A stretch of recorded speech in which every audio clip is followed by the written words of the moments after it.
Once Bohr were able to give postulates regarding Bohr's atomic model, then even he was able to give certain important characteristics like what are the energies associated with stationary states like shells or orbits, what we can say, and even he was able to give how we are going to calculate radius of any orbit in the hydrogen atom, and even he was able to calculate the energy associated with different states which are similar to that of hydrogen atom.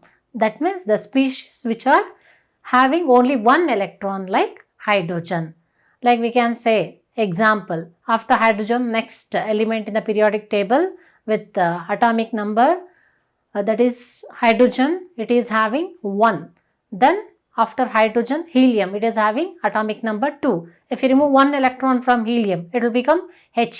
So it is also containing one electron. After helium, then you can go for lithium. Lithium is having atomic number 3. If you remove 2 electrons from lithium, it will become Li+2. So we can say He plus, that is He plus, and even we can say Li2 plus, and beryllium which is having atomic number 4. If you remove 3 electrons, then it will contain only one electron, that is Be3 plus. These species are considered as hydrogen-like species. We are going to learn these features one after the another. Very first, Bohr's theory ಪ್ರಕಾರ ಅದನ್ನು first particularly ಯಾವುದನ್ನ specific ಆಗಿ ತಗೊಳ್ತಿದ್ದಾರೆ, hydrogen ಆಟಮ್ನ specific ಆಗಿ ತಗೊಳ್ತಿದ್ದಾರೆ. So very first, the stationary states for electrons are integral numbers called principal quantum numbers. ಹಾಗಾದರೆ Bohr's ಪ್ರಕಾರ ನಾವು ಏನು ಎನರ್ಜಿ ಲೆವೆಲ್ಸ್ ಅಂತ ಕನ್ಸಿಡರ್ ಮಾಡ್ತಾ ಇದ್ದೀವಿ ಅಥವಾ ಶೆಲ್ಸ್ ಅಂತ ಕನ್ಸಿಡರ್ ಮಾಡ್ತಿದ್ದೀವಿ, main energy levels stationary states ಅಂತ ಕನ್ಸಿಡರ್ ಮಾಡ್ತಾ ಇದ್ದೀವಿ. ಅದಕ್ಕೆ ಎನ್ ವ್ಯಾಲ್ಯೂಸ್ನ ಏನು ಕೊಡ್ತಾ ಇದ್ದೀವಿ, ಎನ್ ಇಸ್ ಈಕ್ವಲ್ ಟು 1 2 3 4. ಈ ಇಂಟಿಗ್ರಲ್ ನಂಬರ್ಸ್ನ ಅವ್ನು ಇನ್ನೊಂದು ನೇಮಿಂದ ಕನ್ಸಿಡರ್ ಮಾಡ್ತಾನೆ, ಯಾವುದದು, principal quantum numbers. So according to Bohr, the stationary states for electrons are integral numbers. They are called as what? Principal quantum numbers, and they are represented by numbers 1 2 3 4 etc., which are representing KL, Mn etc., different shells. Then secondly, he is specifically considering the radii of the stationary states. ಅಂದ್ರೆ different ಶೆಲ್ಸ್ಗೆ different radius ಇರುತ್ತೆ. ಹಾಗಾದರೆ ಯಾವ specific ಶೆಲ್ನ consider ಮಾಡಿದ್ರೆ ಅದಕ್ಕೆ specific radius ಇರುತ್ತೆ. ಆ specific ರೇಡಿಯಸ್ನ find out ಮಾಡಲಿಕ್ಕೆ ಬೋರ್ ಒಂದು ಎಕ್ಸ್ಪ್ರೆಷನ್ ಕೊಟ್ಟಿದ್ದಾರೆ. So which is that expression? Radii of stationary states is given by this expression Rn is equal to n square into A0. n square into A0, where this n stands for that principal quantum numbers, that is for first shell R1, for second shell R2, for third shell R3, like that we can consider. That is simply represented as Rn is equal to n square. So where n represent that numbers, to which shell does it belong? The radii of stationary states Rn is equal to n square into A0, where we can consider that A0 value is given as 52.9 picometer. So here it is a constant value A0, that 52.9 picometer, it is nothing but it is also called as Bohr orbit or Bohr radius. Why it is considered as Bohr orbit or Bohr radius? Here you can say, here we can say that if A0 value is 52.9 picometer for first shell, N1 value is equal to 1. 1 square is nothing but 1. So radius of the first orbit of the hydrogen atom is A0, exactly it is equal to 52.9 picometer. Even in objectives, if they ask for what is the Bohr's orbit radius or Bohr's radius value or Bohr orbit value, then you have to specifically remember this is that one of the important value, that is A0 is equal to 52.9 picometer. The radius of hydrogen atom, here it will be equal to 52.9 picometer with respect to only one shell, that is the first shell. And of course we can say as n value getting increasing, then what happens to the radius value? As you increase the number of shells, there will be increase in the radius also. For K shell, if you consider that radius is lesser, for L shell radius will be more compared to that of K shell. As you increase the number of N values, there will be automatically increase in the radius of the respective shells. Then here if you say that next feature, that is regarding the energy of the stationary state.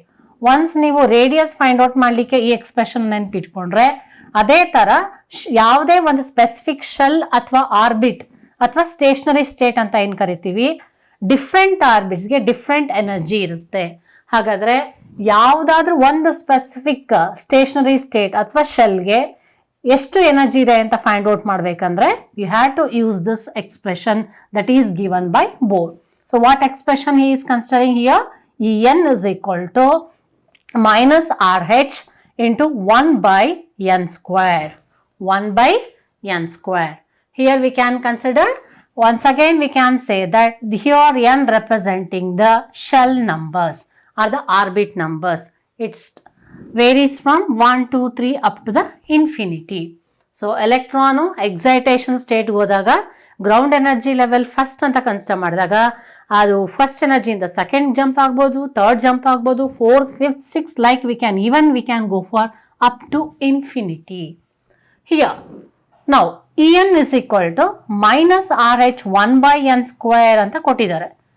Even he is considering that reason why he has mentioned with respect to negative, why that energy value is getting, you are getting negative value with respect to any electron.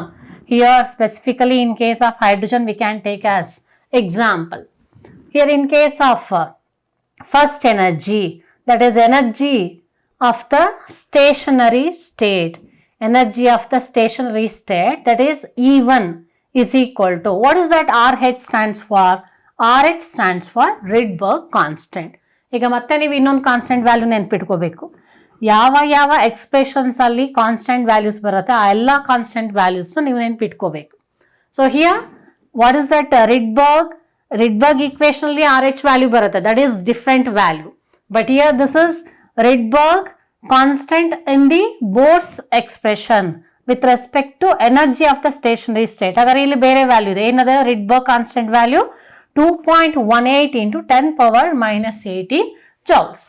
So ನಾವು ಈ n place ಅಲ್ಲಿ ಯಾವ energy state ನ consider ಮಾಡ್ತಾ ಇದೀವಿ? First energy level E1 is equal to, ಅದ್ರ energy ಎಷ್ಟು ಬರುತ್ತೆ? RH ಪ್ಲೇಸ್ ಅಲ್ಲಿ 2.18 into 10 power minus 18 ಅಂತ ಬರ್ಕೊಳ್ತೀರಾ, ಇಂಟು 1 divided by, ಈಗ n ವ್ಯಾಲ್ಯೂ ಸಬ್ಸ್ಟಿಟ್ಯೂಟ್ ಮಾಡಬೇಕು. n ಅಂದ್ರೆ ಏನು? ಆರ್ಬಿಟ್, ಫಸ್ಟ್ ಆರ್ಬಿಟ್ ಅದೇ ಫಸ್ಟ್ ಶೆಲ್ಗೆ ನಂಬರ್ 1 ಅಂತ ಬರ್ಕೋತೀರಾ. 1 square, 1 by 1 square is nothing but 1, it is 1. Therefore what is that right answer? That is minus 2.18 into 10 power minus 18. ಅದೇ ತರ another example. So second energy level ಅಲ್ಲಿ ಎಷ್ಟು energy ಇರುತ್ತೆ? Again minus RH value substitute ಮಾಡ್ತಿದ್ದೀರಾ. 1 divided by n place ಅಲ್ಲಿ 2 ಅಂತ ಬರ್ಕೊಳ್ತೀರಾ, 2 square. So 1 by 4 ಆಗುತ್ತೆ. So ಇದನ್ನ ಸಿಂಪ್ಲಿಫೈ ಮಾಡಿದಾಗ you are going to get this answer, that is minus 0.545 into 10 power minus 18 joules ಅಂತ ಇದೆ. ಈಗ ಇದು ಫಸ್ಟ್ ಎನರ್ಜಿ ಲೆವೆಲ್ದು ವ್ಯಾಲ್ಯೂ, ಇದು ಸೆಕೆಂಡ್ ಎನರ್ಜಿ ಲೆವೆಲ್ದು ವ್ಯಾಲ್ಯೂ. ಇಲ್ಲಿ ಮೋರ್ ನೆಗೆಟಿವ್ ಇದೆ. So as you go for lower energy, higher ಎನರ್ಜಿಯಿಂದ ಲೋವರ್ ಎನರ್ಜಿಗೆ ಹೋಗ್ತಾ ಇದ್ದಾಗೆ it will become more and more negative. ಇಲ್ಲಿ 10 power minus 18, ಇಲ್ಲೂ 10 power minus 18 ಇದೆ, ಬಟ್ ಇಲ್ಲಿ minus 0.545 ಇದೆ, ಬಟ್ ಇಲ್ಲಿ ಎಷ್ಟಿದೆ? minus 2.18. ಸೊ ನೆಗೆಟಿವ್ ಇದ್ದಾಗ ನಂಬರ್ ಜಾಸ್ತಿ ಆದಷ್ಟು ಅದ್ರ ವ್ಯಾಲ್ಯೂ ಏನಾಗುತ್ತೆ? ಕಡಿಮೆ ಆಗುತ್ತೆ. ಸೊ ಲೋವರ್ ಎನರ್ಜಿ ಲೆವೆಲ್ಗೆ ಹೋಗ್ತಾ ಇದ್ದಾಗೆ there will be decrease in the energy of the stationary states. ಅಥವಾ ಆಪೋಸಿಟ್ ಡೈರೆಕ್ಷನ್ ಹೋದ್ರೆ as you move towards the higher energy level there will be increase in the values of the energy. Now if you say in the place of, ಈಗ infinity, ಈಗ ಒಂದು electron ತುಂಬ higher excitation ಸ್ಟೇಟ್ಗೆ ಹೋಗುತ್ತೆ ಅಂತ consider ಮಾಡೋಣ. ಒಂದು assumption ತಗೊಳ್ಳಿ. ಈಗ electron first energy level second, third, fourth, fifth ಅದೇ ಥರ ಇನ್ಫಿನಿಟಿಗೆ ಹೊಟ್ಟೋಯ್ತು. ಅಂದರೆ ತುಂಬ long ಡಿಸ್ಟೆನ್ಸಲ್ಲಿದೆ.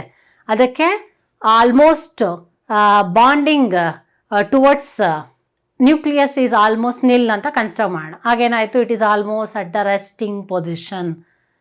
Whenever the electron is set to be at the resting position, its energy value is almost set to be nil, that is zero ಅಂತ consider ಮಾಡೋಣ. ಹಾಗಾದರೆ ಯಾವುದಾದ್ರೂ ಎಲೆಕ್ಟ್ರಾನು ನ್ಯೂಕ್ಲಿಯಸ್ಸಿಂದ ತುಂಬ ದೂರ ಇದೆ ಅಂದರೆ ಅದು ಇನ್ಫಿನಿಟಿ ಲೆವೆಲ್ ಇದೆ ಅಂದಾಗ ಅದು ಎನರ್ಜಿ ಲೆವೆಲ್ ಎಷ್ಟು ಅಂತ ಕನ್ಸಿಡರ್ ಮಾಡೋಣ, ಝೀರೋ. ಹಾಗಾದರೆ ಝೀರೋ ಎನರ್ಜಿ ಇದ್ದಾಗ ಆಟೋಮೆಟಿಕಲಿ ನೀವು ಇನ್ಫಿನಿಟಿ ಆದಮೇಲೆ ನೆಕ್ಸ್ಟು ಒನ್ಸ್ ಅಗೇನ್ ಎಲೆಕ್ಟ್ರಾನು ಆ ಇನ್ಫಿನಿಟಿ ಲೆವೆಲಿಂದ ಲೋವರ್ ಎನರ್ಜಿ ಲೆವೆಲ್ಗೆ ಡ್ರಾಪ್ ಆಗ್ತಾ ಇದೆ ಅಂತ ತಗೊಳ್ಳಿ. ಆಬ್ವಿಯಸ್ಲಿ ಏನಾಗುತ್ತೆ, ಹೈಯರ್ ಎನರ್ಜಿ ಲೆವೆಲ್ ಇದ್ದಾಗ ಎನರ್ಜಿ ಜಾಸ್ತಿ, ಲೋವರ್ ಎನರ್ಜಿ ಲೆವೆಲ್ ಇದ್ದಾಗ ಎನರ್ಜಿ ಕಡಿಮೆ. ಹಾಗಾದರೆ ಹೈಯರ್ ಎನರ್ಜಿ ಅಲ್ಟಿಮೇಟ್ ಅಂದರೆ ಇನ್ಫಿನಿಟಿಲಿ ಝೀರೋ ಇತ್ತು ಅಂದರೆ ಅದಕ್ಕಿಂತ ಕಡಿಮೆ ಅಂದರೆ ಝೀರೋಗಿಂತ ಕಡಿಮೆ ಪಾಸಿಟಿವ್ ಬರುತ್ತಾ ನೆಗೆಟಿವ್ ಬರುತ್ತಾ? Obviously you know that less than zero means it is always negative. Therefore, he will consider that concept. Hence, he will consider that E, energy of any stationary states, will be considered as negative. Will be considered as negative. I think now you got the answer. Agar infinity, in case infinity anta bandaga enagtittu illi 1 by ಈಗ energy of the infinity stationary state anta consider ಮಾಡೋಣ. The 1 divided by infinity ಆಗುತ್ತೆ. 1 by infinity is nothing but 0. 0 into any number will be 0. ಹಾಗಾದರೆ E infinity is equal to ಏನಾಯಿತು? E infinity will become equal to 0. Therefore, obviously, next to infinity, the lower values, whatever you will consider, they will be having negative value. Hence, in his expression, he will consider En is equal to minus RH into 1 by n square. Got it? ನೀವು R H value ನೆನ್ಪಿಟ್ಕೋಬೇಕು. ಮತ್ತು N ಅಂದರೆ principal, respective principal quantum number ಅಥವಾ shell ನಂಬರ್ನ consider ಮಾಡಬೇಕು. Then ಪ್ರಾಬ್ಲಮಲ್ಲಿ ಯಾವ shell number ಅಥವಾ ಆರ್ಬಿಟ್ ನಂಬರ್ ಅಥವಾ ಎನರ್ಜಿ ಲೆವೆಲ್ ಕನ್ಸಿಡರ್ ಮಾಡೋದನ್ನ based on that you have to give the N value. Similarly to that of hydrogen, even he will consider those species which contains only one electron. Even he was able to consider the species which are having one electron. For those species, he was able to calculate the energy of the stationary state or even the radius of the stationary state. Agar hydrogen atom tara ee species ನಾವು ಏನು consider ಮಾಡ್ತಾ ಇದ್ದೀವಿ, helium He plus Li2 plus Be3 plus. ಈ ions ಅಲ್ಲಿ ಎಷ್ಟು electrons ಇದೆ? Only one electron. They contain only one electron. ಹಾಗಾದರೆ ಈಗ ನೋಡಿ, ಸೊ ಎಕ್ಸಾಮಿನೇಷನಲ್ಲಿ ಕ್ವಶನ್ನ ಫಸ್ಟು ನೀವು ಏನು ಕೊಟ್ಟಿರೋ ಕರೆಕ್ಟಾಗಿ ಓದ್ಕೋಬೇಕು. ಅಲ್ಲಿ ಕೊಟ್ಟಿರೋದು ಹೈಡ್ರೋಜನ್ನ ಅಥವಾ ಹೈಡ್ರೋಜನ್ ಲೈಕ್ ಸ್ಪೀಷೀಸ್, ಅದನ್ನು ಕರೆಕ್ಟಾಗಿ ನೋಡ್ಕೊಳ್ಳಿ. ಹಾಗಾದರೆ ಡಿಫ್ರೆನ್ಸ್ ಏನು ಬರುತ್ತೆ? ಈಗ ಹೈಡ್ರೋಜನ್ ಲೈಕ್ ಸ್ಪೀಷೀಸ್ ಅಂದಾಗ ಎಕ್ಸ್ಪ್ರೆಷನ್ ಚೇಂಜ್ ಆಗುತ್ತೆ. You observe keenly here. ನಾವು you have your concentration here. ಇಲ್ಲಿ ಎರಡು ಎಕ್ಸ್ಪ್ರೆಷನ್ ಕಲ್ತಿದ್ದೀರಾ. ಯಾವುದು? ಒಂದು ರೇಡಿಯಸ್ ಎಕ್ಸ್ಪ್ರೆಷನ್ನು, ಇನ್ನೊಂದು energy of the stationary state. ಈಗ ಎನರ್ಜಿ ಆಫ್ ದ ಸ್ಟೇಷನರಿ ಸ್ಟೇಟ್ಗೆ En ಇಸ್ ಈಕ್ವಲ್ ಟು ಹೈಡ್ರೋಜನ್ಗೆ ಎಕ್ಸ್ಪ್ರೆಷನ್ ಏನು ಬರುತ್ತೆ? En is equal to minus RH into 1 by n square ಬರುತ್ತೆ. ಬಟ್ ಹೈಡ್ರೋಜನ್ ಲೈಕ್ ಸ್ಪೀಷೀಸ್ಗೆ ಎಕ್ಸ್ಪ್ರೆಷನ್ ಅಲ್ಲಿ ಆಲ್ಟ್ರೇಷನ್ ಮಾಡ್ಕೋಬೇಕು. ಏನದು? Minus RH, that is what you can consider RH. So we can guess even same like minus RH into 1 by n square ಬದಲು ಇಲ್ಲೇನು ಬರ್ಕೊಳ್ತಿದ್ದೀರಾ? Z square ನ introduce ಮಾಡ್ತಾ ಇದ್ದೀರಾ. So we have to remember that Z value representing the atomic number for that species whichever you are considering. Problem ಅಲ್ಲಿ ಯಾವ species ಕೊಟ್ಟಿದ್ದಾನೆ? Helium ಕೊಟ್ಟಿದ್ರೆ Z ವ್ಯಾಲ್ಯೂ ಅದು ಅಟಾಮಿಕ್ ನಂಬರ್ 2 ಅಂತ ಬರ್ಕೊಳ್ತೀರಾ. ಲಿಥಿಯಂ ಕೊಟ್ರೆ 3, ಬೆರಿಲಿಯಂ ಕೊಟ್ರೆ 4. So we have to specifically mention the atomic number for the given species. ಹಾಗೇನಾಯ್ತು? En is equal to minus RH into Z square by n square. This is one of the important expression, and of course here if you write that unit, we can mention that unit in the form of joules. Got it? Even we can here also we can mention that is in the form of joules.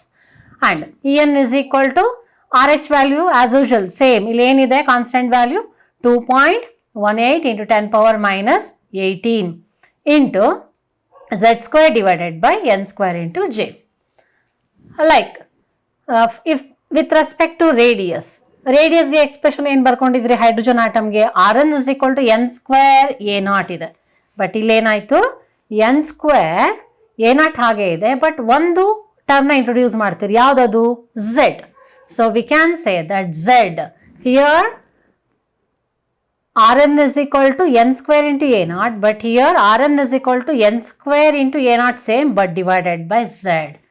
Hence, what is that z representing? Z is representing the atomic number for the given species. Therefore, what is that a naught value? 52.9. That is n square 52.9 into n square by z. You can write this also. It is given in terms of picometer. Energy in terms of joules and radii in terms of picometer, that is pm. So, like this, by considering these expressions, even we are able to calculate either the energy of the stationary states of the respective orbits or radii of the different stationary states of one specific hydrogen atom or hydrogen-like species. And one more important feature what he will consider, that is regarding the velocity. Even bore ಏನು ಹೇಳ್ತಾನೆ, velocity electron ಯಾವ ಸ್ಪೀಡಲ್ಲಿ move ಆಗ್ತದೆ, ಯಾವ ವೆಲಾಸಿಟಿಯಲ್ಲಿ move ಆಗ್ತಿದೆ ಅದನ್ನು ಕೂಡ calculate ಮಾಡ್ಬೋದು. But one specific expression ಕೊಟ್ಟಿಲ್ಲ, ಜಸ್ಟ್ ಜನರಲೈಸ್ ಮಾಡಿದ್ದಾನೆ.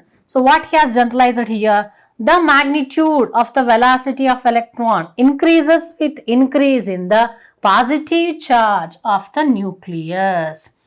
Once you can consider, we can go for that like Li2 plus, Li3 plus, or we can solve, here we can go for Li2 plus or Li plus 1, here Be3 plus or Be2 plus. If you keep on removing electron one by one, positive charge getting increase. ಯಾವಾಗ ನೀವು ಎಲೆಕ್ಟ್ರಾನ್ಸ್ನ remove ಮಾಡ್ತಾ ಹೋಗ್ತಿರೋ ಉಳಿದಿರೋಂಥ electrons ನ್ಯೂಕ್ಲಿಯಸ್ಗೆ ಇನ್ನೂ strong ಆಗಿ bound ಆಗಿರುತ್ತೆ. ಆಗೇನಾಗತ್ತೆ, it will be having very high speed. Hence the magnitude of velocity of electron increases with increase in the positive charge on the nucleus. Then, and decreases with increase in the principal quantum number. Principal quantum number ಅಂದರೆ number of shell ಜಾಸ್ತಿ ಆಗ್ತಾ ಇದ್ದಷ್ಟು nucleus ಇಂದ electron ದೂರ ಹೋಗ್ತಾ ಇರುತ್ತೆ. ಹಾಗಾದರೆ distance ಜಾಸ್ತಿ ಆದಷ್ಟು ಏನಾಗುತ್ತೆ, ವೆಲಾಸಿಟಿ ಏನಾಗುತ್ತೆ, ಕಡಿಮೆ ಆಗುತ್ತೆ. Opposite, as there is increase in the orbit number or shell number, there will be decrease in the velocity of the electron. So these are the important features regarding the Bohr's theory of hydrogen atom. It is very important for you people to remember all these different expressions so that even you can easily answer the objective questions.